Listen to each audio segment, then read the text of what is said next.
Welcome to KnotWork Myth and Storytelling.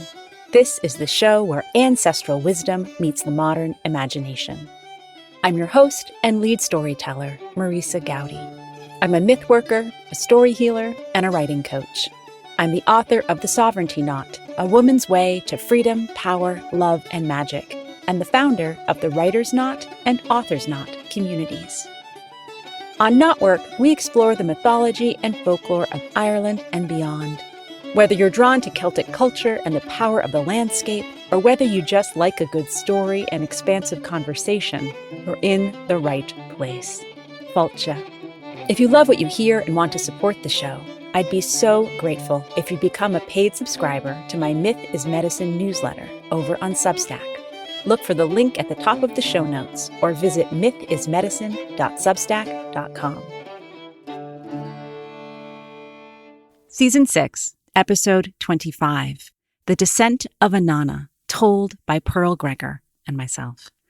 This is another episode from the KnotWork archives. This story was also shared in April 2022. I'm continuing to dip back into these stories from the earliest days of the podcast because I am just returning from Ireland. And I wanted to highlight this story from Pearl because she has been a long-time Writer's Knot member. And it just so happens that the Writer's Knot is currently open for registration. We begin together in September. And if your summer is anything like my summer, it is full of joy and disruption, full of possibility and anything but getting to the page. But that's what Septembers are for. That's what back to school energy is for. And if your days of formal education are behind you, but you are still on that perpetual path of searching for meaning, for story, for your story, for the words that want to be found upon the page, then I invite you to join us in the Writer's Knot. This is the global writing community where the mythic imagination meets creative expression. We are truly there to arrive together at a place of possibility. It's not about performance, it's not about competition, it's not about fancy prizes. Instead, each week when we gather to write together, I'll offer you a new set of prompts. In this round, we'll continue to be inspired by mythic landscapes, as well as the archetypal characters who live within the mythic realm.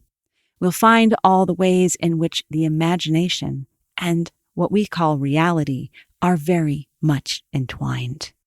As I said, registration for the Writer's Knot community is now open. We begin together in September, but space is limited, so please claim your seat now. You can find all the information at marisagowdy.com, and of course, the link will be in the show notes. But first, let's dwell with Pearl and her story of Inanna and the dream. Episode 12, The Descent of Inanna. Our guest and storyteller is Pearl Gregor. Pearl is an explorer and seeker. She's a writer, dream coach, storyteller, author of 3 books in the series Dreams Along the Way, and an international public speaker. Pearl is a farmer, grandmother, a blogger, and a crone of wisdom. Pearl experienced years of personal turmoil, beginning at about age 9. Nothing but nothing worked. Then, at age 43, she discovered meditation and learned that she could ask for a dream. That first dream unleashed an avalanche of change. Like the myth of the goddess Inanna, Pearl lived the descent into the underworld. Dreams, prayer, meditation, reading, and journaling led her through that long and intense 7-year journey to heal her shredded feminine soul. I am so excited to have Pearl with us today. As is our way on the KnotWork Storytelling podcast, we let the story speak for itself. So we're going to begin with Pearl's version of the Inanna story. Pearl, will you tell us a tale? The Descent of Inanna, the woman who planted the world tree. This is my story. This is your story. This is the story of the emerging feminine. Sinuous, breathtaking, howling, wild instinct spitting, provocative, baffling, tender, sacred, creative, harlot, courtesan, maternal, passionate, and feminine. Thousands of years ago in ancient Sumer, this story was told in beer houses and sacred temples. This is the story of the woman who sang the universe into existence, whose song of songs honored the generativity and creativity of her bountiful breasts and plentiful vulva, who sang that which creates and nurtures the universe. Somehow, she left her song behind, and it was forgotten. Her name is Inanna. This story has been buried for many centuries. As myths are wont to be, it has been told in many places, in many languages, and many cultures. As old woman, my intent is to fan the flames of your soul's call to wholeness, that you might seek your deepest wild feminine nature, your wild instinctual wisdom, and the gift of your creative callings, that you might be stripped of the shallow patriarchal voice of the overculture. Now is the time to descend deep into your mysterious inner self, to find and integrate your own dark shadow sister, your mythical Ereshkigal. And so I say to you, all you women who long to be whole, listen up, be brave. Where have you put your buried treasure? Where are you complicit in the patriarchal system that corrupts and debases your very feminine self? Where have you forgotten your own soul self? Come now, let us join our circle sisters and find our way deeper into a soul-informed life. At the beginning of time, the great goddess, the goddess of many names, Astarte, Ishtar, and Inanna, was well loved, but she was exiled, desacralized, minimized, compressed, and idealized, and the goddess Inanna descended in search of her own wholeness. I wonder, was my great-great-grandmother closely related to Inanna? What about the wise elders, the witches, the mystics, the Kaliach? What about Mary, the mother, and Mary of Magdala? Perhaps you are too. I was a father's daughter who came to know Inanna through the world of night dreams, the utter desperation of depression, pills, and nightmares. And so the story begins. The goddess from below, the queen of the underworld, the dark shadow sister, Ereshkigal, calls the goddess Inanna, queen of the upperworld, on a journey of initiation into the great mysteries. Dear listener, think of Inanna and Ereshkigal as two sides of the same woman. Ereshkigal is the dark sister, the shadow sister, the neglected side where death is called to life. Inanna decides she must respond to her sister's invitation to the underworld. Inanna must go to witness the funeral rites of Ereshkigal's husband, the great bull of heaven, Gugliana. Inanna is aware of the grave dangers of entering the great below, but she loves her sister and feels she must pay her respects. She seeks to know how to accept and use the powers of the dark feminine. And so, to gain the wisdom she so desperately needs, Inanna inclines her ear to the ground, meaning, in the Sumerian way, she seeks wisdom and knows what she must do. She adorns herself with the May, the 7 symbols of power, both earthly and divine, and readies herself to descend. In a moment of deep grace and drunkenness, Inanna's father, the god Enki, the powerful god of water and wisdom, had given her equal possession of the divine powers, the sacred May. But when he sobered up, Enki changed his mind and, seeking to regain his full powers, sent his minister to take back the sacred May. But Inanna, emboldened by these new powers, haughtily refused. How dare Father Enki demand them back? Reluctantly, he left the powers with her. Now, fully dressed and armed, Inanna abandons heaven. She abandons earth. She abandons ancient Uruk in Mesopotamia. I tell you this descent story as it lived me through dreams. It happened mysteriously. I had no conscious knowledge of the myth of Inanna, but dreams emerge from the depths, and the collective unconscious holds the old world's stories. After centuries, the myth of Inanna is slowly seeping up from its grave beneath the 6,000-year-old patriarchal bedrock. I invite you now, close your eyes, light your imagination, and come along on this dream journey with me. But first, a word on dreams and myth. Dreams are a doorway into a deeper place of connection to all. This is the mythic realm of ancient experience. It is from this realm that myth, dream, and creativity emerge. Dreams and myth speak a similar language. They follow their own way. Moderns find dreams and myth confusing. Come along, but be prepared to be illogical and irrational. Forget for a moment Cartesian logic, rationality, objectivity. Enter the world of innate wisdom. In your first dream, you enter an elevator. I'll wait a moment while you settle in. Really, you say? Yes, an elevator. You have left your corner office, that visible symbol of success. You know your hard work, degrees, and intelligence have paid off. You have arrived. You inhabit the inner sanctum of prestige, power, and privilege. And this is a 7th floor office. You are the Queen of Heaven, the Upperworld, the sacred world of 7. You look around and recognize no one. You have a sense of unease, for the elevator is filled with strange, unrecognizable women. You are the star. The elevator doors close, and the descent begins. You merge with Inanna, and the descent continues, deeper and deeper, endless. Back in Sumer, Inanna leaves behind the corrupt but powerfully cemented, embedded rules and definitions of the kingdom of the patriarchy. She leaves her deeply beloved intellect so favored in the upper world.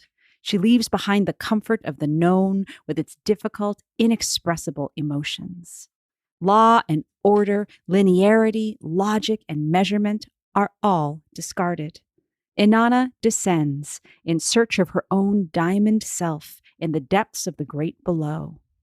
Inanna instructs Ninsubar, her trusted and well-beloved servant, to seek help if she has not returned in 3 days. Go alone to the house of my great-grandfather Enlil, Lord of Air, and sing this lament before him. Entreat him to help and to ensure that I am safely returned.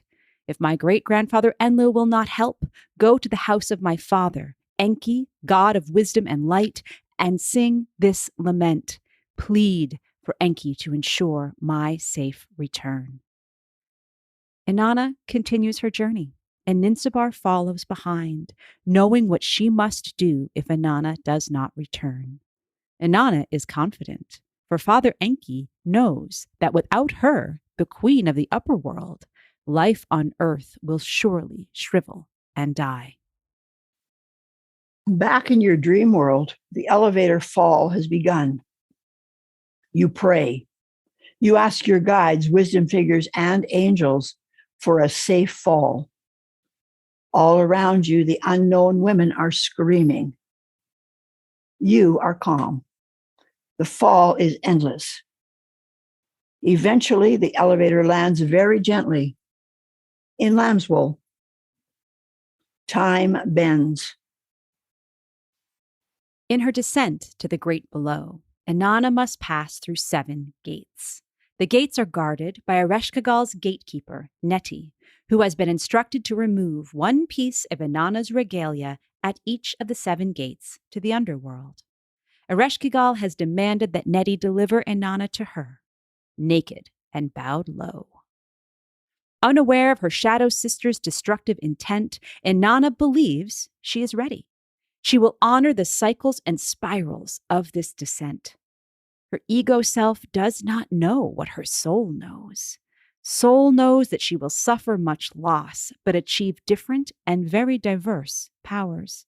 She will know and she will recognize the inner, unseen power that has always been hers. She will know the authentic power of self and come to know the strength of power with others. Someday, the story unfolds through merciless change, loss, destruction, and rebirth. Inanna arrives at the gates to the Underworld with her pride and determination intact. She shouts imperiously, "Open up, Nettie, open up now." At this first gate, Nettie, the gatekeeper, instructs Inanna to remove her dazzling crown. Inanna protests. "But my crown shows the world who I am. My crown connects me to heaven and earth.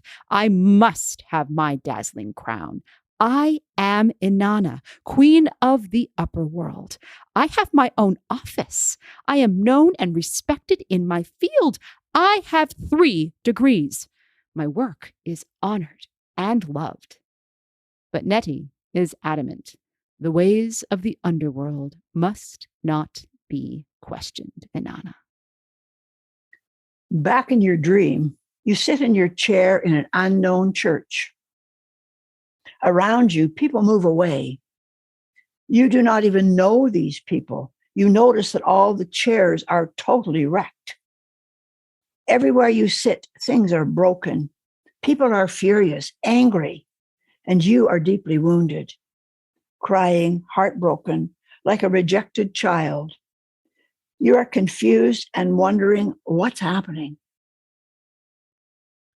Inanna arrives at the second gate, where Nettie removes the expression of her great wealth and prestige in the upper world, her ring and lapis lazuli beads. Inanna sputters and protests loudly. "But why? I am the queen. When I return, I have much important work to do. I am here for the funeral of my brother-in-law, Gugliana. I must learn the secrets of death." But Nettie is unmoved. "Our ways are perfect. The ways of the underworld are perfect, and our ways must not be questioned." At the third gate, Nettie removes Inanna's beautiful breastplate and pala, the garment of ladyship woven from soft wool, perhaps in lapis blue with gold thread. Inanna has skillfully woven the pala herself. She protests, but Nettie is unyielding. Before beginning her descent, Inanna had decorated her eyes with kohl and put on her beautiful "Come, man, come" breastplate. Now at the fourth gate, Nettie snatches the breastplate. Inanna gasps in surprise. She feels powerless.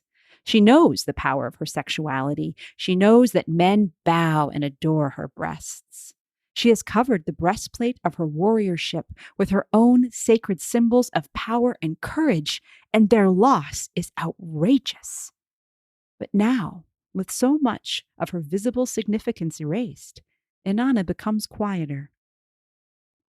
At the fifth gate, Nettie seizes the golden bracelets of matriarchal lineage from her wrists. "No!" shrieks Inanna. "My family is famous! How dare you!" But the golden bracelets are removed as she passes through the fifth gate. At the sixth gate, Nettie removes the lapis lazuli measuring rod and line. The science of reason, gender divisions, and objectivity disappear. And finally, at the seventh gate, Inanna only weakly resists as Nettie removes her beautiful royal robes. Inanna is forced against her will to give up her earthly attributes, so useless in the underworld. She must submit all of the symbols of earthly power in order to fully embody all the feminine aspects of herself that have been entombed in her shadow sister, Ereshkigal. She must lose her life to regain and rebirth herself. Naked and bowed low, Inanna surrenders and is ushered by Nettie, the gatekeeper, through and beyond the seventh gate and before Ereshkigal's throne. In your dream, everything is hazy. You're in a large hall like the dance halls of your teenage years. You go to the ladies' room and stand in the doorway as a young woman turns from the mirror over the sink. Her face is arresting. She is you. She wears very stark, white costume drama makeup. Her eyes are dead and look right through you. You do not make eye contact, nor do you speak. The scene changes. You watch as a young woman lies on a stripped bed of iron. The skin has been peeled from her body. She seems fully content. A clear tube, half-inch in diameter, runs up to her head. Someone detaches the tube. You avert your eyes. Even in your imagination, you do not wish to watch this joyful, trusting young woman die. The scene shifts. Strangely, your office director is there. He puts his arm around your shoulders, speaking in low tones as he guides you out of the room. A strange woman you do not trust appears. Then your young daughter appears beside you. You relax and come back to the room. Pondering your dream, you listen as the story continues. Inanna shuffles slowly toward the throne of underworld judges who fasten the eyes of blame upon her, and a shroud of guilt descends. Perhaps in our modern Christianized world, we might think of the sins of sloth, laziness, pride, arrogance, greed, wrath, and envy. Ereshkigal pronounces Inanna guilty and strikes Inanna dead. Her corpse is hung upon a hook on the wall to rot. The father's daughter is dead. At each of the 7 gates to the underworld, she has been stripped of some aspect of her false identity. You awaken in stunned fascination. Is this the realm of the underworld? Can birth and death exist together? Is this then the birth, death, rebirth mystery spoken of by mystics and saints? Deeply troubled, you slip back into your dream, but something has shifted. You are impaled on the wall on a phallic peg. The layers of your head are stripped away piece by piece. You are dimly aware of what is happening, and you think to yourself, is this the real test of authenticity? Must I truly encounter the real darkness of evil?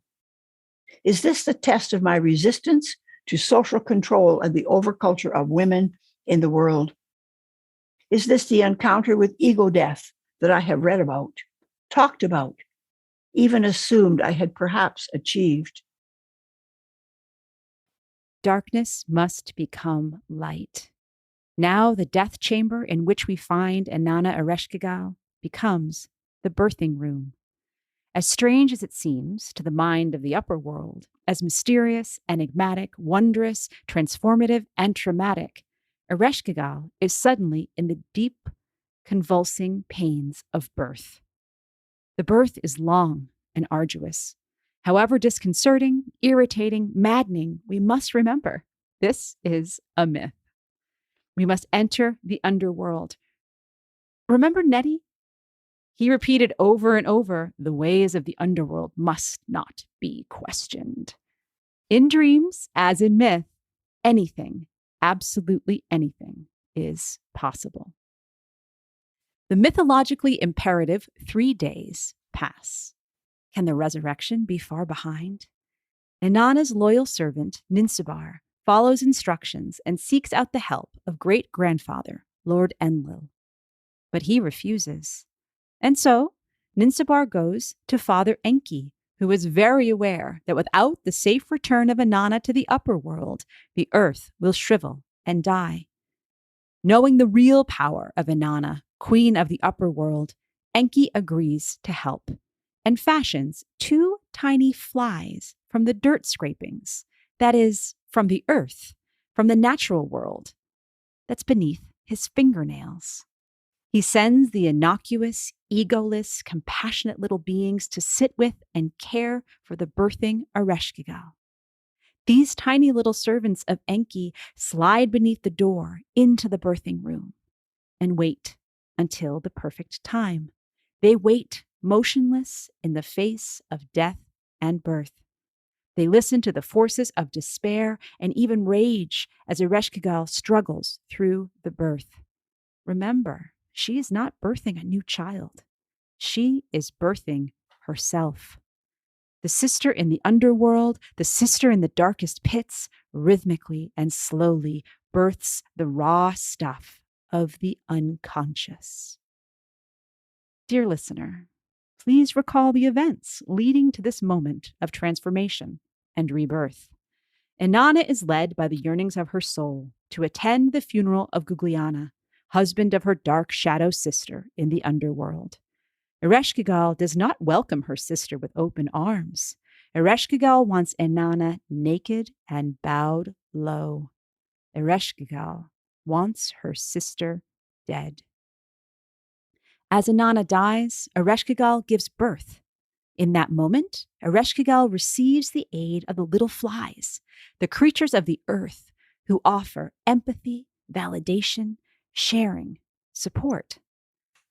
At this moment of giving birth to the self, the two sisters, who are two sides of the same being, are becoming one integrated woman.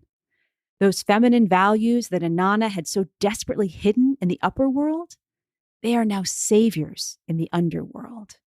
For this is the hidden world of the feminine. Ereshkigal cries. The little flies cry with her. They witness, they hear, they see, they echo her pain, they validate. And finally, when the time is right, they intervene on Inanna's behalf to Ereshkigal, saying, "Your Grace, we only ask that the corpse that hangs there on the hook on the wall be given over to us." And so, in gratitude to the tiny, selfless earth beings who expect nothing in return, Ereshkigal agrees to give over the corpse of Inanna. And with the bread and water of life given by Father Enki, Inanna is miraculously revived and returns from the Underworld alive. And so, through the mystery of death and rebirth, Inanna and her shadow sister become one, just as the masculine and feminine merge in a new way. Inanna ascends. Inanna has found her song. Pearl, thank you for this tremendous offering, this tremendous story. It's a delightful story. It's a true story. It's a myth. And I know you well enough, and I know the arduous birthing pains you've gone through to bring this story into the world, that perhaps I should tell our dear listeners that Pearl says delightful with a bit of a twinkle in her eye.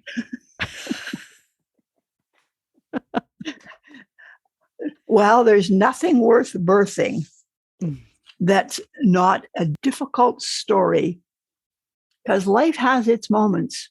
Yeah.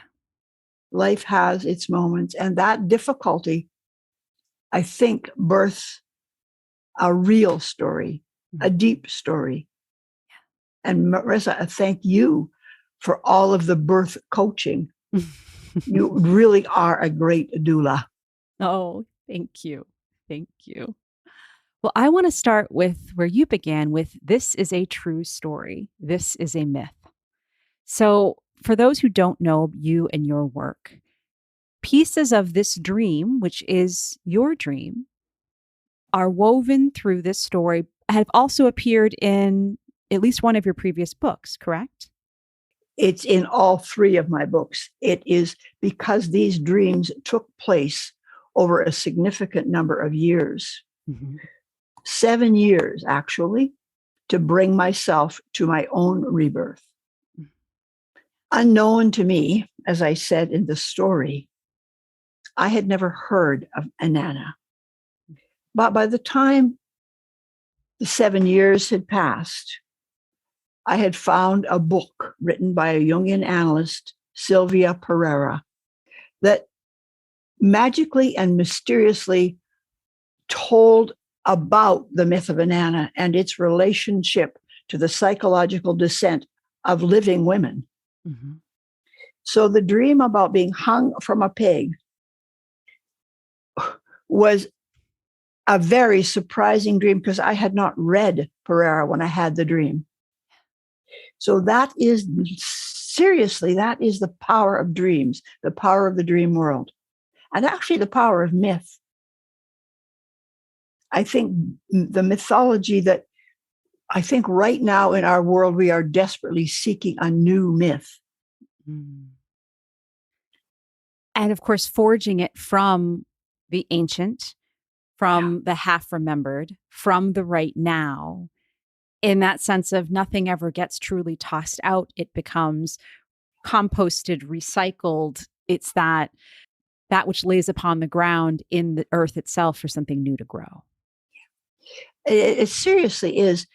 I'm a farmer. Nothing begins without darkness. Yes. The roots of the tree, the roots of the barley plant, the roots of the corn, it all starts in darkness.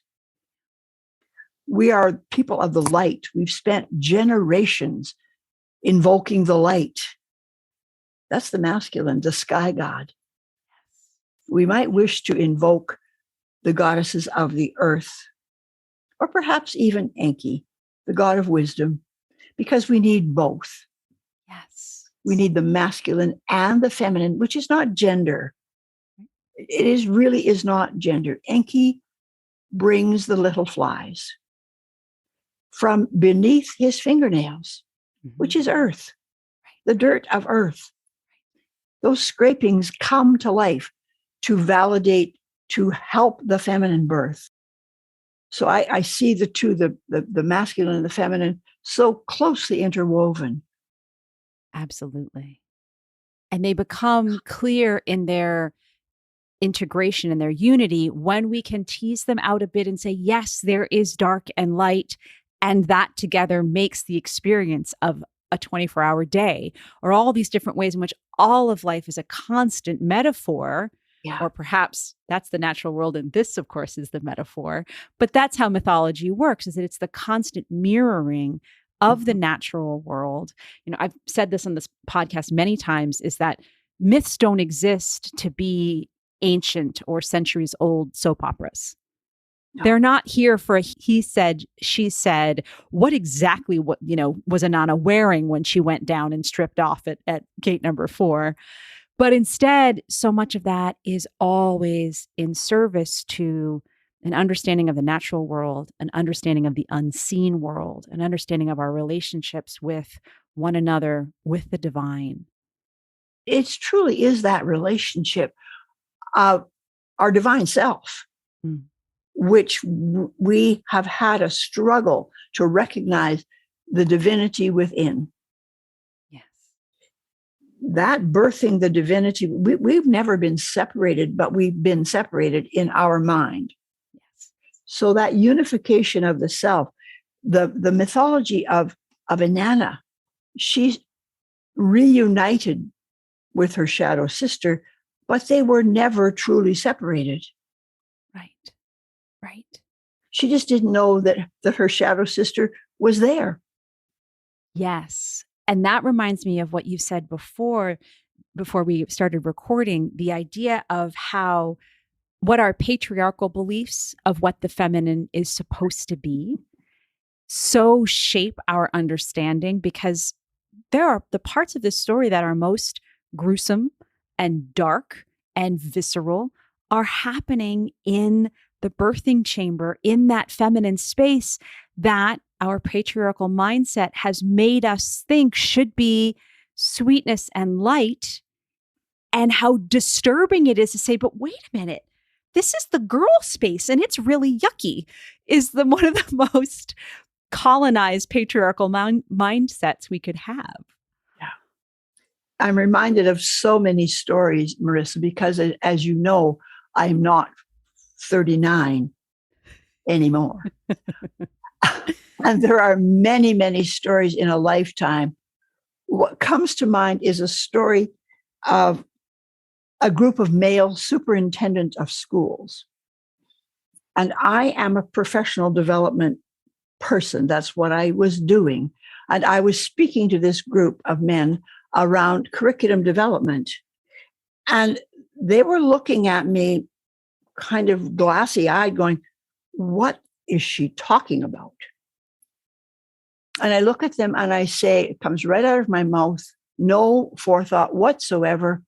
Well, guys, this is not a cesarean section. This is natural childbirth.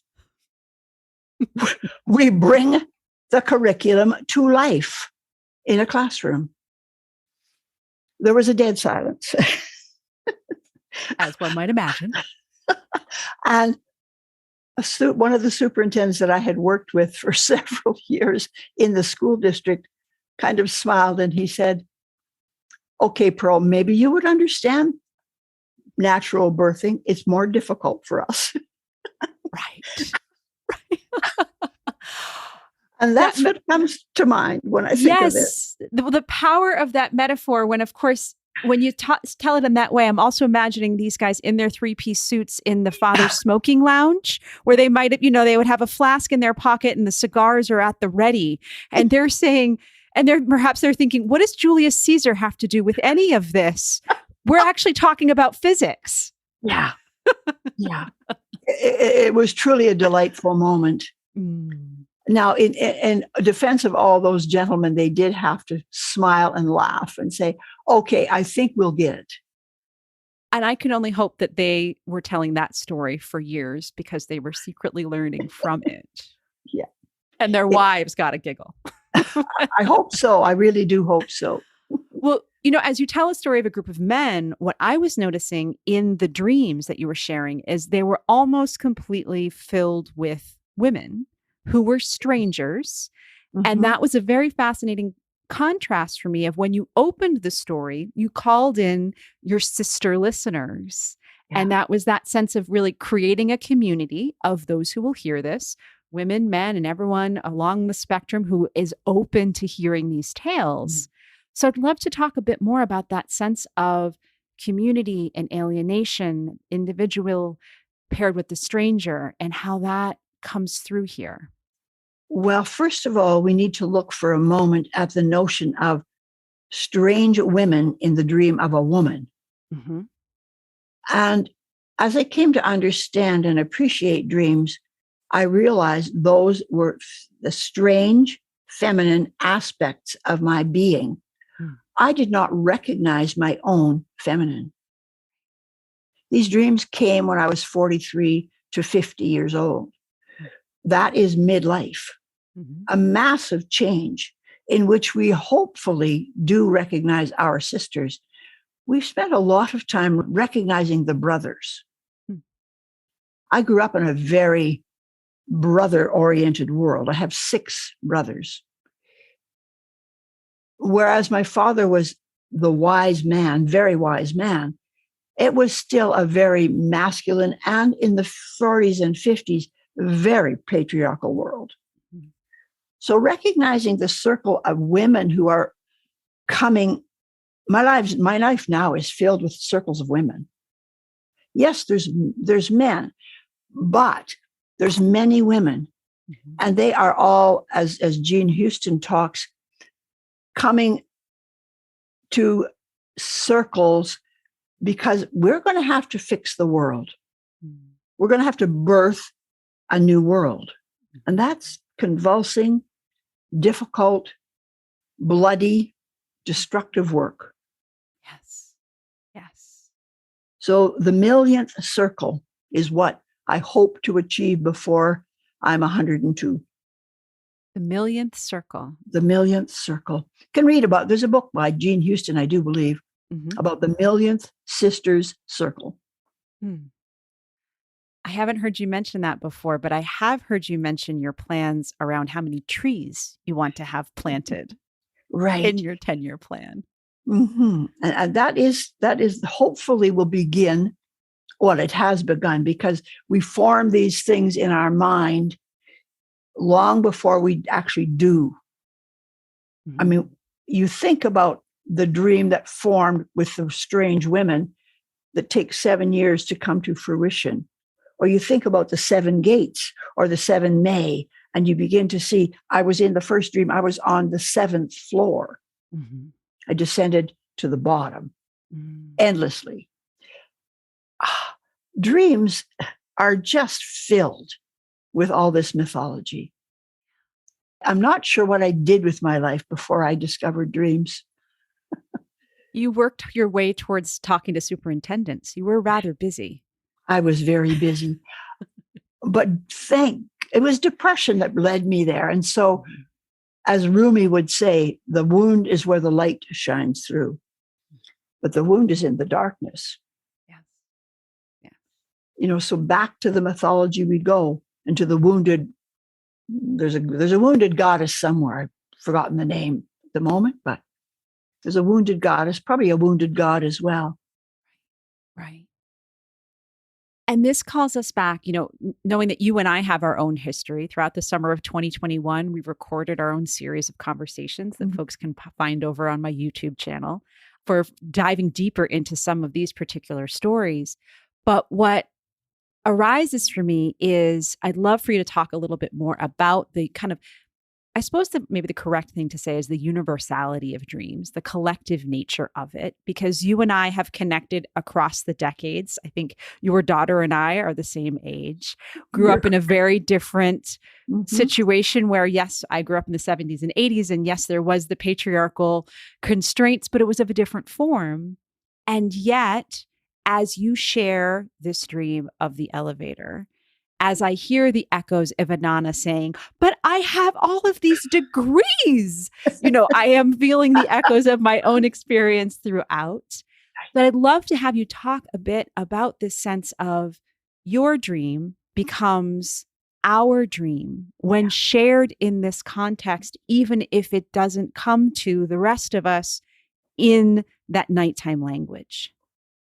It's interesting you bring that up, Marisa, because before this podcast earlier today, we did some writing in your Sovereignty Writers group. And we talked about crossroads. We talked about intersectionality. And what came to me was a dream group that I had. In that dream group were 8 people and myself. I facilitate these dream groups. And as I wrote about intersectionality this morning, I realized we had a woman who had originated in the West Indies, a Black woman who now lives in Virginia, a woman who originated in Iran, a woman who now lives in West Virginia, several white women who live in Canada and the United States, and a white man who lives in Louisiana. And rural women, rural people, the man who was a male nurse, the diversity of that group, and we shared the universality of the dream. Yeah. 3 women told their dream that night. And we always work with their dreams. And they were dreams of not feeling like they belonged. Now, they've been in the United States or Canada for a long time. One in British Columbia, the other 2 in the States, but all immigrants. And they were coming to terms with the fact that although they belonged in their world they were living in, they were still trying to belong in that world because they brought who they were in Iran, who they were in Bermuda or the West Indies, and who they were in the Netherlands, all came with them. And so that universality of the dream language is very potent and very powerful. We had the same language, the dream, but we spoke different. We spoke French, we spoke English, we spoke Farsi, and a very different dialect from the West Indies. To me, that was a powerful evening of sharing what the world really is like or what it could be like. There was peace in that Zoom room. And that seems to echo another thing I've heard you say before, that this dream is the journey of the soul. Yeah. Which has that same universal quality. I mean, perhaps it is the universal quality. Yeah. Because I know that I remember discussions with you in the past where world is too limiting. We need to be thinking cosmically. Yeah. We need to think planet, and then we need to think universe. I could tell stories about dreams for forever and a day. But that universality, it's a cosmic universality that's, I don't know if it's strange to our mind, as maybe mythology and dreams are strange to the Western mind. Westerners, Recently, I was reading another article on dreams and collective dreaming. Mm-hmm. And the article starts out with the sentence. It says, were we living in an Aboriginal community in these kinds of difficult and stressful, convulsive times, we would be getting together over the breakfast table and discussing our dreams. And that struck me very, very strongly. Mythology brought the world together in the days of Inanna. Mm-hmm. Perhaps dreams can bring us together in our day. I mean, hers is a story that's 6,000 years old. Right. It's only slowly emerging.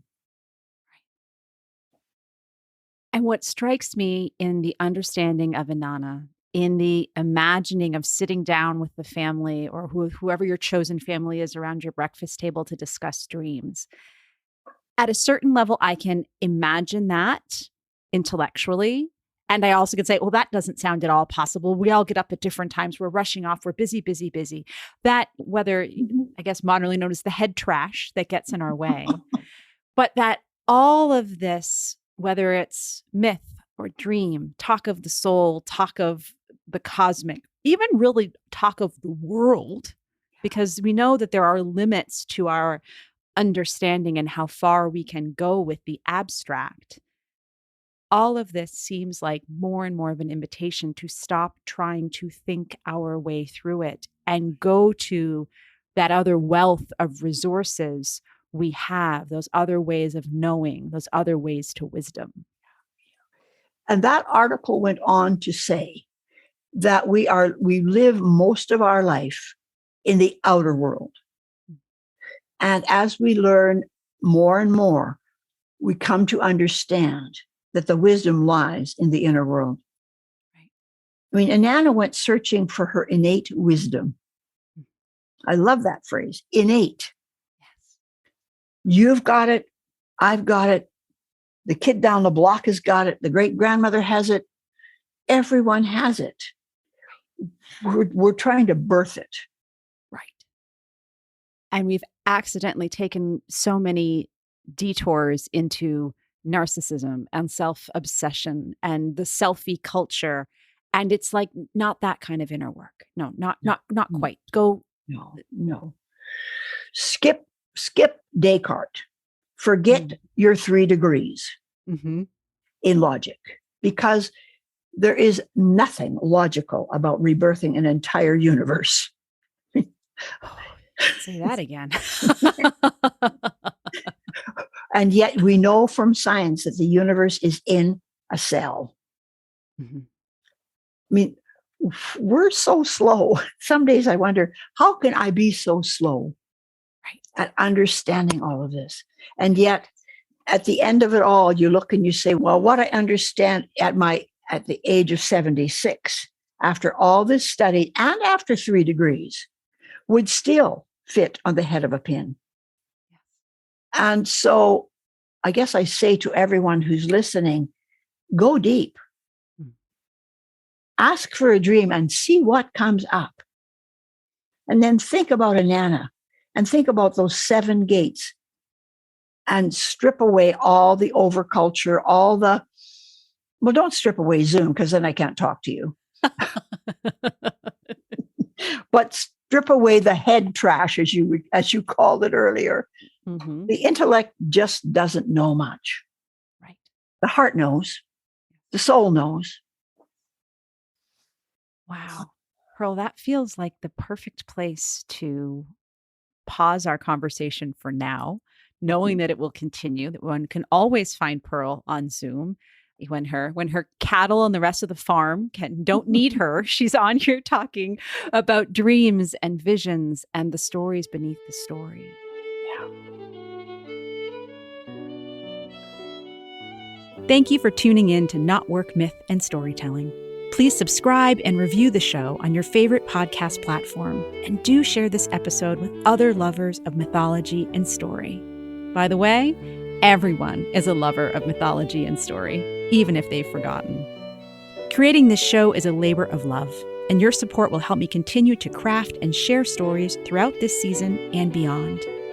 please consider becoming a paid subscriber to my newsletter, Myth is Medicine, over on Substack, where you'll find new writing and conversations each week.